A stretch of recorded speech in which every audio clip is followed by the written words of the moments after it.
तो दिल्ली विधानसभा चुनाव के नतीजे धीरे धीरे घोषित हो रहे हैं और कुछ वीआईपी सीट जो हैं उस पे रिजल्ट जो है घोषित हो गए और बड़े बड़े कैंडिडेट्स आम आदमी पार्टी के चुनाव हार गए, जिसमें अरविंद केजरीवाल हैं, साथ ही साथ मनीष सिसोदिया जंगपुरा से चुनाव हार गए, उनके साथ सौरभ भारद्वाज ग्रेटर कैलाश से चुनाव हार गए। लेकिन एक जीत हुई है, वो भी कालका जी से, रमेश बिदूड़ी को हराकर वहां से आतिशी जो कि मुख्यमंत्री हैं दिल्ली की, वो जीत गई। और अब वीआईपी सीट पे क्या तस्वीरें साफ क्लियर हो रही हैं और कौन हार रहा है कौन जीत रहा है, उसके लिए हम अपने सहयोगी रजत के पास चलेंगे, वो हमें बताएंगे। इलेक्शन कमीशन के जो आंकड़े आए हैं उसके देखो अब तक जो नतीजे आए हैं वो बेहद ही हैरान करने वाले हैं।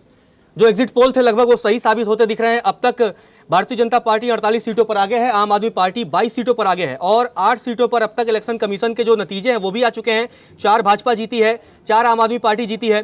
तो पहले ये सीटों के हम आपको बारे में बता देते हैं कि किस सीट पर अभी तक नतीजे आए हैं, कहाँ कहाँ बीजेपी जीती है। देखिए आपको शालीमार बाग से रेखा गुप्ता भारतीय जनता पार्टी की जीती हैं, फिर तिलक राम गुप्ता को जीत मिली है ट्राईनगर से, राजौरी गार्डन से मनजिंदर सिंह सिरसा को जीत मिली है, संगम बिहार से आपको देखिए चंदन कुमार चौधरी को जीत मिली है। इसके अलावा अब आम आदमी पार्टी के जीते विधायकों की अगर बात कर ली जाए तो आम आदमी पार्टी को सुल्तानपुर मजरा से मुकेश कुमार अहलावत को जीत मिली है, तिलक नगर से जनरल सिंह को जीत मिली है, दिल्ली कैंट से आपको देखिए वीरेंद्र सिंह कायदान को जीत मिली है, कोंडली से कुलदीप कुमार को जीत मिली है। लेकिन अब वो बड़ी बात कि देखिए किस तरीके से अरविंद केजरीवाल हारे हैं, मनीष सिसोदिया को हार का सामना करना पड़ा है। 9 राउंड तक मुख्यमंत्री आतिशी खुद पीछे थी, लेकिन अंत में 10वें राउंड के बाद वो आगे आती हैं और लगभग चुनाव जीत जाती हैं। सौरभ भारद्वाज हारे हैं, सोमनाथ भारती हारे हैं, तो बड़े बड़े जो नेता हैं उनको इस बार हार का सामना करना पड़ा है। और अब सबसे पहले आपको नई दिल्ली विधानसभा सीट पर ले चलते हैं जहां अरविंद केजरीवाल को हार मिली है। और चुनाव आयोग के जो हैं अब तक हालांकि इनके नतीजे क्लियर नहीं हुए हैं क्योंकि 14 राउंड है और 13 राउंड के वोटों की गिनती इनकी पूरी हो चुकी है, लेकिन अब ऐलान हो चुका है। यहाँ वेबसाइट पे अपडेट होने में थोड़ा देरी है। आप देखिए कि 4000 से ज़्यादा वोटों से परवेज साहिब सिंह वर्मा आगे थे और केजरीवाल को यहाँ हार मिली है। और एक और बड़ी बात है कि जिस तरीके से संदीप दीक्षित का जो प्रदर्शन रहा है वो बेहद ही निराशाजनक है। आपको याद होगा कि जब विधानसभा चुनाव के प्रचार चल रहे थे, संदीप दीक्षित लगातार ये दावा कर रहे थे कि जीते कोई भी, कम से कम मैं दूसरे नंबर पर रहूंगा। लेकिन नतीजा आप देखिए कि सिर्फ उन्हें 4500 वोटों के आसपास वोट मिले हैं, तो कितना मतलब उनको कम वोट मिला है। अब दूसरे सीट पर चलते हैं जो कालका जी है, क्योंकि हाई प्रोफाइल सीट है।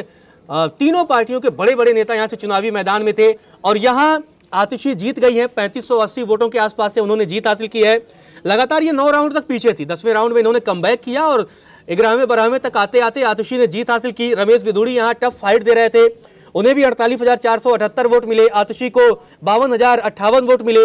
लेकिन अलका लांबा कांग्रेस की एक ऐसी उम्मीदवार जो अपने आप को एक बड़े चेहरे के तौर पर प्रोजेक्ट करती हैं, लगातार अपने आप को कद्दावर नेता बताती हैं, लेकिन जब चुनावी नतीजे आए तो प्रदर्शन आप देखिए कि किस तरीके से उनको महज 4367 वोट मिले हैं और लगातार उन्हें एक बार फिर से उन्हें हार का सामना करना पड़ा है। आप देखिए कि कितना खराब प्रदर्शन है कालका जी में। लगातार वो प्रचार प्रसार कर रही थी और ये दावा भी कर रही थी कि वो चुनाव में जीत हासिल करेंगी, लेकिन कालका जी से तीसरे नंबर पर रही। रमेश बिदूड़ी यहाँ अच्छी फाइट देते हुए नजर तो आए, लेकिन उन्हें हार का सामना करना पड़ा। अब एक और हाई प्रोफाइल सीट पर चलते हैं, जंगपुरा, जो कि मनीष सिसोदिया के लिए एक बड़ी अहम सीट थी। मनीष सिसोदिया लगातार वहां डटे हुए थे, हालांकि सीट वो उन्होंने बदली थी और आप देखिए उन्हें 675 वोटों से हार मिली है। करारी जो है वो हार तो नहीं कह सकते, बड़ी टफ फाइट रही।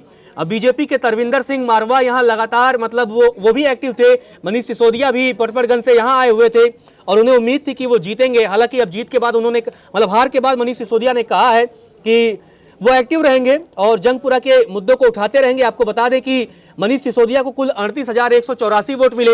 यहाँ कांग्रेस का प्रदर्शन थोड़ा ठीक है, 7350 वोट मिले हैं फरहाद सौरी को, तो तीसरे नंबर पर यहाँ कांग्रेस रही। अब एक और सीट पर चलते हैं, वो है ग्रेटर कैलाश, जहां से सौरभ भारद्वाज आम आदमी पार्टी के एक और दिग्गज नेता, उन्हें हार का सामना करना पड़ा है। आप देखिए यहाँ के भी नतीजे आ चुके हैं और शिखा रॉय जो कि भारतीय जनता पार्टी के उम्मीदवार हैं, उन्होंने सौरभ भारद्वाज को हरा दिया है। सौरभ भारद्वाज को 46,406 वोट मिले, शिखा रॉय को 49,594 वोट मिले और यहाँ कांग्रेस भी तीसरे नंबर पर रही और 6,711 वोट मिले हैं। तो ग्रेटर कैलाश से भी सौरभ भारद्वाज को हार का सामना करना पड़ा है। आम आदमी पार्टी के एक और बड़े नेता को हार का सामना करना पड़ा है। मालवीय नगर एक और high profile seat, Somnath Bharti यहाँ से चुनावी मैदान में रहे और उन्हें भी आप देखिए हार का सामना करना पड़ा है।